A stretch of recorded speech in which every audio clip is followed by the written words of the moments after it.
what we will discuss now is a numerical example where we apply the equations which we have derived for the case of plain Poiseuille flow.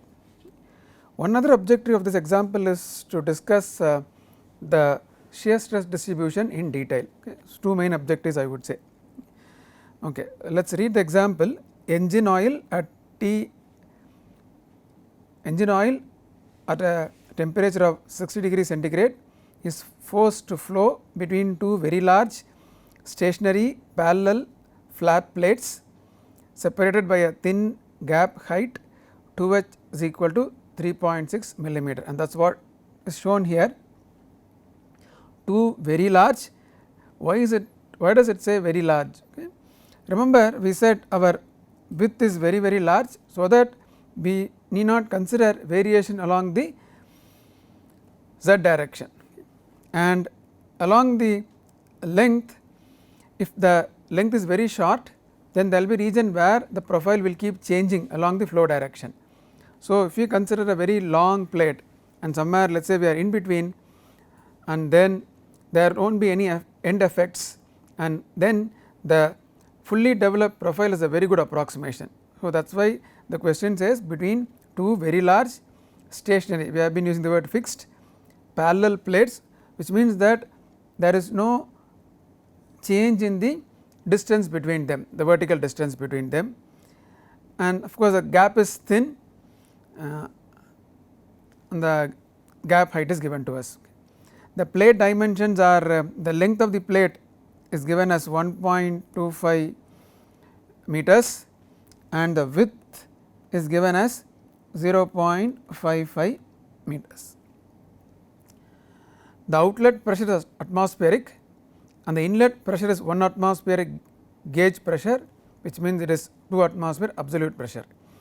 Estimate the volume flow rate of oil. Remember, we discussed the equation relating pressure drop and flow rate has two uses or two different ways of using it. Either you specify the pressure drop, find out the flow rate, that is this question, or give the flow rate, find out the required pressure drop. Okay. And we are given the properties, the viscosity and density of unused engine oil at the operating temperature of 60 degrees are given by these values. Okay. Viscosity is 72.5 10 power minus 3 SI units, density is 864 SI units. Okay. Okay, so it is just simple substitution. As I told you, the idea is to get some feel for the numerical values. This is the expression which we derived relating the flow rate and the pressure gradient. Let us look at the expression. It is flow rate per unit width Q by W, H is the half gap height in our nomenclature, and delta P by L is a pressure gradient. Okay. So, let us rewrite for Q, simple substitution, 2, H is 1.8 mm and W is 0.55, delta P is 2 minus 1 atmosphere, converting to pascals, denominator 3 viscosity, and then we have the length. Okay. So, if you evaluate, you will get 2.39 10 power minus 3 meter cube per second. Okay. So, something like roughly about 2.5 liters per second. Okay. And of course, we get a better idea if you express in terms of average velocity. How do we do that? The flow rate divided by the cross sectional area. The cross sectional area is 2HW, that is this cross sectional area. Okay. The flow rate we have found out in the previous step, 2H is 3.6 mm, W is 0.55 meters. So, we get 1.21 meters per second, okay, slightly above 1 meters per second. Okay. We also found out the relationship between the maximum velocity and the average velocity, which was 3 by 2. So, just multiply this by 1.5. So, the maximum velocity is 1.8 meters per second. We also found the expression for the total shear force by the fluid on the plates, which was delta P 2HW. Delta P is this value in terms of SI units. We know 2H, we know W, and if we substitute we get roughly about 200 Newton. Okay. It is shear force, it is Newton. Okay. And of course, direction we have discussed few times, it is along the positive x axis. Now, we can draw the velocity profile now. For that we need the pressure drop per length, which is a pressure gradient, which we can determine to be roughly about 80,000 Newton per meter cubed. How do you find out that? We know the delta P value, which is 2 minus 1 atmosphere, convert that to SI units, and we know the L, and if we substitute we get this value. Let us find out the, let us draw the velocity profile. The expression for velocity profile was found out to be this expression. As we have seen earlier, we will express dou P by dou x in terms of minus delta P by L. So, the expression gets modified as 1 by 2 mu delta P by L h squared minus y squared, and using this expression for velocity profile you can draw this velocity profile, and the velocity profile is drawn such a way that the vertical distance is along the y axis and the velocity is along the x axis. Okay. Of course, we know that velocity is the dependent variable, y is the independent variable, but purposefully the profile has been drawn here taking velocity along the x axis and vertical distance along the y axis, so that you can easily visualize this profile with the geometry of the plate. Okay. So, this was the axis. Okay. So, the profile is something like this. Okay. And if you look at the profile, the maximum velocity is about 1.8, and that is what you have found out analytically also in the previous slide. Okay. Okay. Of course, the velocity is 0 at both the plates. Now, as I told you, one of the main objectives of this example is to discuss about the shear stress profile. Few books discuss about shear stress profile. Let us discuss that in detail. Okay. I like to recall these two figures as we have done in the previous few slides back. We will use this nomenclature again in this discussion also. Here whatever we have, they represent components of the viscous stress tensor. What you see here are components of the stress vector. Okay. Of course, both the cases will be interested only in the shear stress component. Okay. So, let us keep that in mind and proceed. We have found out the expression for the viscous stress tensor few slides back, given by these components. So, tau xy is equal to tau yx is equal to dou P by dou xy, and we will write in terms of delta P by L. So, minus delta P by L into y. Both expressions are same. If you look at this expression, you should remember that delta P by delta x is negative. If you look at this expression, slightly easier because delta P by L is positive, minus sign is explicit. Okay. That is all the difference. Okay. Okay. So, now shear stress component of viscous stress tensor acting on the fluid, which means we are discussing this stress element, the components of component shown in that stress element. Okay. So, let us read it again. Shear stress component of viscous stress tensor, I am meaning this component. Okay. This distinction is important as you go along, you will understand why we are really distinguishing the nomenclature. Okay. Shear stress component of viscous stress tensor, of course acting on the fluid. Okay. Okay. Now for y greater than 0, which means above the axis, if you evaluate this. So, I have written this again here, tau x y is equal to tau y x is equal to dou p by dou x y is equal to minus delta p by L y, and y is greater than 0 above the axis. So, this component, shear stress component is negative, above the axis. Okay. Now, let us evaluate this for below the center line, below the axis. These expressions are same as in the previous line, but now y is less than 0, which means that this shear stress component is greater than 0. To conclude these two lines, the shear stress component of viscous stress tensor. So, when we plot the component of viscous stress tensor, that is negative above center line and positive below center line. Okay, we will see graph of this in next slide, but right now conclusion is that if you plot the stress tensor component alone, then that will be negative and then positive. Okay, that is the idea here. Okay. So, let us write this here, negative and then positive. Okay. That is the stress tensor component. Now, let us see what happens to the shear stress component of the stress vector. Okay. Now,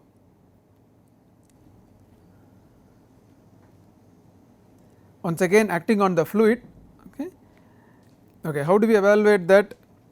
To evaluate that, we need the stress vector, and for y greater than 0, few slides back we have found out this expression for the stress vector dotted with the tangential direction. And what is the tangential direction? It is along the x axis. So, it is just I vector. If you take the dot product, you will get dou p by dou x y. In terms of delta p by L, it is minus delta p by L y, and y is greater than 0.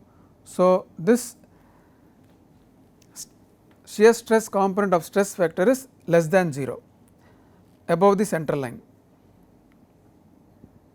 Now, for y less than 0, which is below the center line, below the axis, we found out that the stress vector is minus dou p by dou x y I, and of course, the tangential direction is once again it is the I vector. Now, if you take a dot product, you get minus dou p by dou x y, but now y is less than 0. We express in terms of delta p by L, minus dou p by dou x is delta p by L into y, but now y is less than 0. So, once again this becomes less than 0. So, the shear stress component of stress vector is negative along the entire channel height, negative and negative. Okay. So, if you plot this component, it will be negative here and positive here. If you plot this component, it will be negative here and negative here. This distinction has to be understood. Okay. In one, we are plotting the component of the stress tensor. In the other, we are plotting the component of the stress vector. What really is required is the component of the stress vector only. That is what is required. That one determines the shear force acting on the fluid or acting on the plate, tells the direction of shear force acting on the fluid or acting on the plate.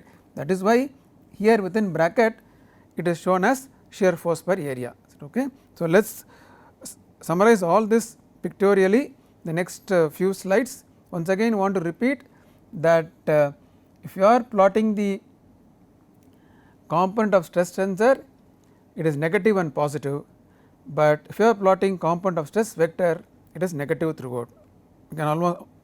We can remember this so that we understand the figures here. Okay. Now, what this slide shows is shear stress profile on the left hand side and the velocity profile on the right hand side. This we have already discussed. Now, what is plotted here is the component of the stress tensor. And what did we discuss? Above the central line it is negative, and below the central line it is positive. That is what we are seeing here. And remember, once again, the vertical distance is along the y axis, the shear stress is along the x axis. So, in this region, in this region it is negative, and in this region it is positive, and that is the distribution shown in this book, in this diagram. So, we should know what is the distribution shown in that figure. What is plotted there is the variation of the component of the viscous stress tensor. That diagram does not show the component of the, or the, it does not show the shear stress component of the stress vector, it shows the component of the stress tensor. That should be kept in mind, that if you plot, it is negative in the above the axis and positive below the axis. Okay. Now, the title of the slide says once again shear stress profile. The left hand side diagram is known to us from the previous slide, same has been plotted again. Look at the title now, shear stress component of viscous stress tensor, that is why this stress element is shown here. Component of stress tensor is plotted as we have discussed in the previous slide. Additionally, what is shown here is a stress element. The stress element now representation of stress element changes whether it is above the axis or below the axis. What happens above the axis? The component is negative. How do you represent a negative component? On a positive phase, the direction of the force is along the negative axis, and let us say here also positive phase and the direction of force is along the negative axis. So, that is how our stress element looks. Below the axis, how does stress element look? Because the component is positive, along for a positive plane the force is along the positive axis, for the positive plane force is along positive axis. So, the stress element representation is different for above the axis and below the axis. Okay. This also kind of connects very well with our sign convention for the stress element. Okay. And coming to the right hand side figure, what is shown, what did we discuss? The shear stress component of stress vector is always negative throughout the entire height. So, right hand side plots shear stress component of stress vector, which means that we are plotting this one, and that is negative throughout the region, throughout the entire height. The stress shear stress component of stress vector is negative, and that is what we have. Once again, of course, that also varies linearly, but it is 0 here and of course negative here, 0 here and once again negative here. Okay. Now, one more slide, left hand side is just same as last slide, right hand side now it is positive. Why is it positive? In the previous slide, whenever we say shear stress component of stress vector, it is acting on the fluid. Okay. Suppose we want to represent shear stress exerted by the fluid, then we get a positive graph like this, which is positive throughout the entire height between the plates. Okay. And if you multiply these values, whatever shear stress we have got, okay, and with the area of the plate, okay, which is the surface area of the plate, of course include both the both for the top plate and the bottom plate, then you will get the total shear force acting on the plates. Okay. And just to summarize the last few slides, let me go back. The reason for discussing is this in detail is that some books will show a shear stress profile like this, some books will show a profile like this.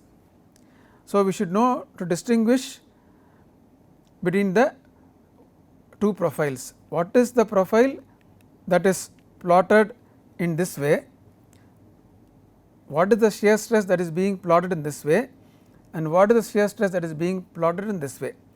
The title may still say shear stress profile, okay, So, just to summarize the previous slides, we are looking at the shear stress profile, how shear stress varies along the height between the two plates, but we are looking at how the shear stress component of viscous stress tensor varies, which is negative above axis and positive below axis. We are also looking at how shear stress component of stress vector varies, but and that is negative both above and below the axis. And so, here right hand side is velocity profile, left hand side is the component of the stress tensor, okay. And here again left hand side is component of the stress tensor along with the stress element, right hand side component of the stress vector, okay.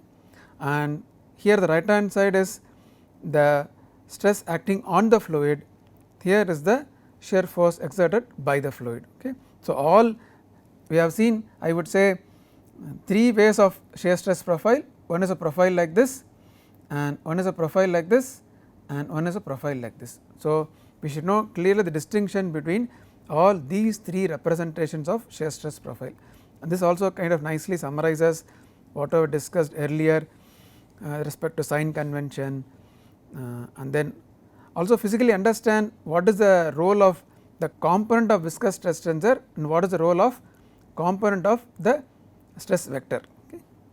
Okay, so, now that we have discussed in detail about Couette and Poiseuille flow, let us distinguish between these two flows, okay.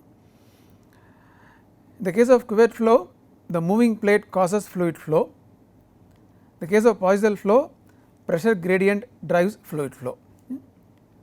Now, how does this moving plate is something external, pressure gradient is something external, how this external condition enters the solution of the problem differs between the two cases. The first case of Couette flow, this velocity of plate entered the solution through the boundary condition, Second case, the pressure gradient entered the solution through the governing equation itself, okay. So, first case, remember we said at the top plate Vx is equal to Vp, but in this case velocity was 0 at both the plates, but we had pressure gradient incorporated through the governing equation itself, okay.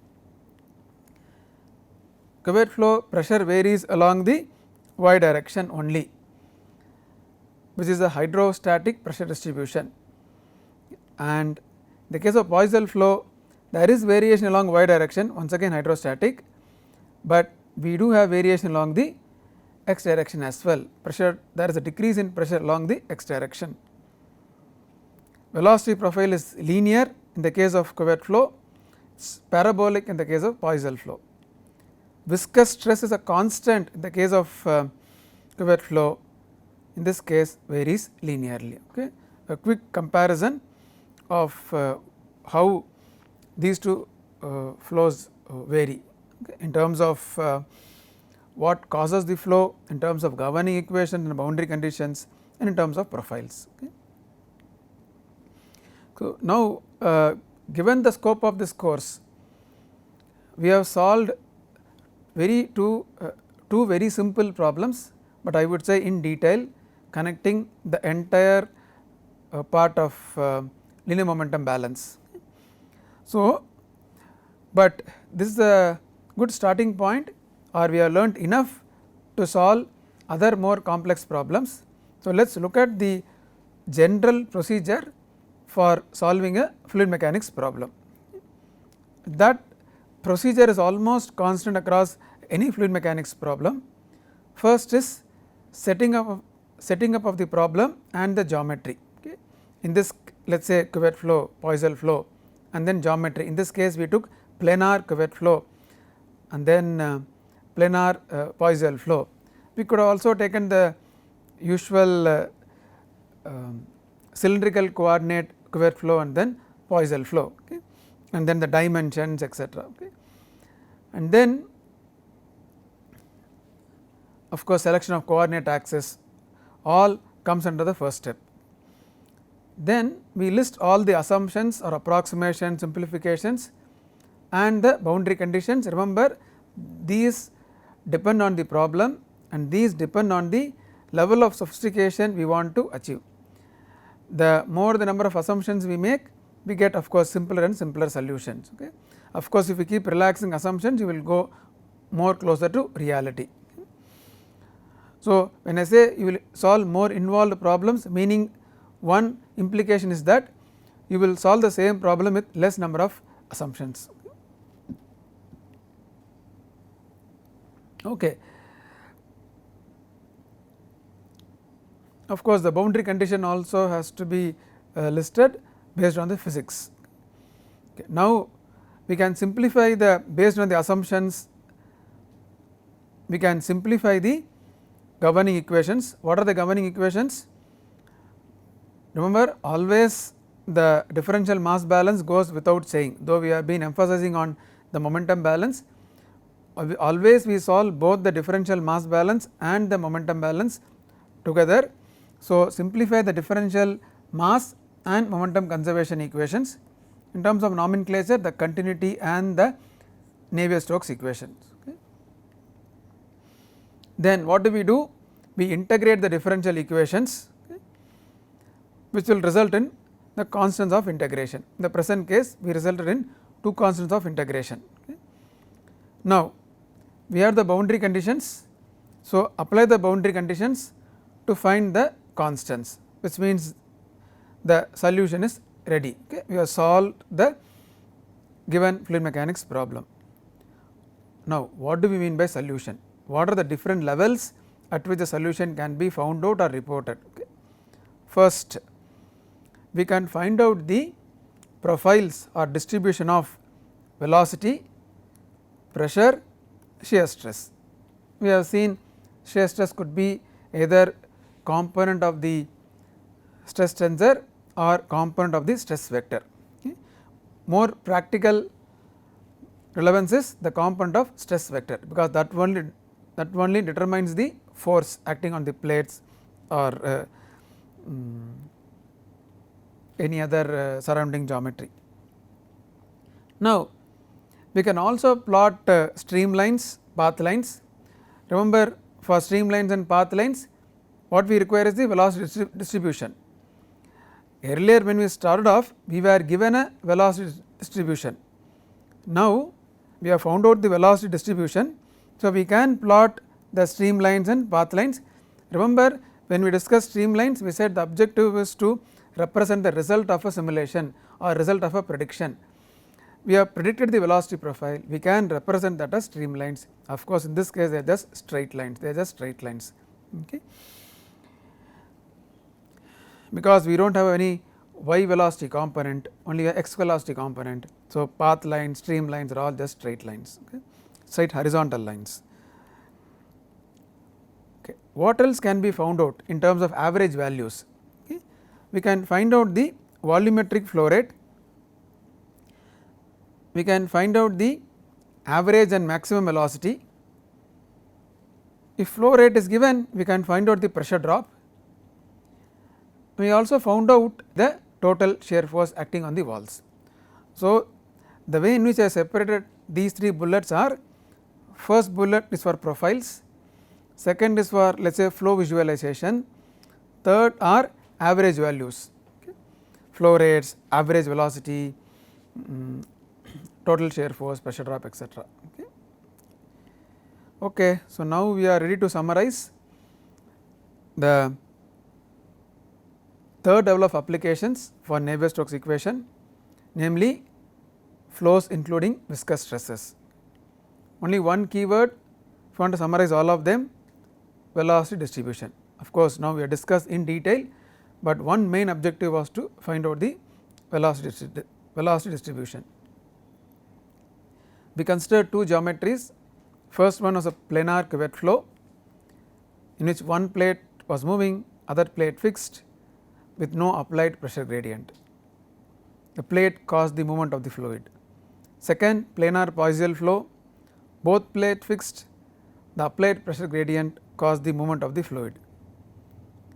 And in terms of analysis, we have run a detailed analysis right from velocity profile to the shear force calculation. How did you do that? We evaluated the strain rate tensor, viscous stress tensor, stress vector, shear force. Okay. And we also discussed what is the general procedure for solving a fluid mechanics problem. That brings us to the close of the fluid mechanics part of this course, and we will start the transfer phenomena part of the course from now onwards.